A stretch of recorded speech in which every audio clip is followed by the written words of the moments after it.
If you haven't tried this kind of bun yet, you are missing out. What did I want to say? What's going on, everybody? Welcome back to another quick tutorial. I don't know why I'm laughing right now. Anyway, you saw the intro. We're gonna show you how to do this thing real quick. And if you're not doing this, you're missing out. So first thing, all you really need, one headband and your hair. So what you want to start by doing is taking all of it.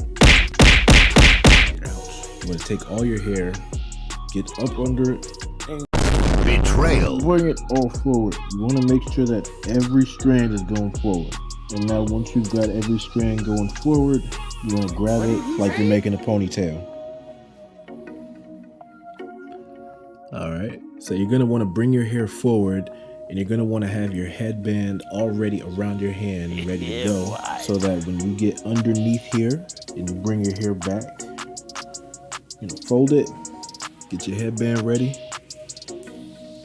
and make sure that you're kind of combing the ones on the top backwards and bring this around.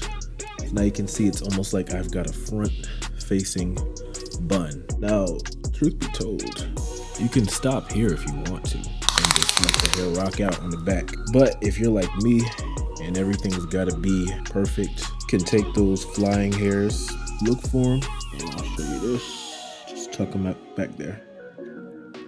And you're pretty much ready. Honestly, this is one of my favorite ways to wear it because it's, gravity is pulling my hair down this way rather than pulling it back. I don't want to lose my hairline, so I'd prefer for my hair to be pulled forward, if that makes any kind of sense.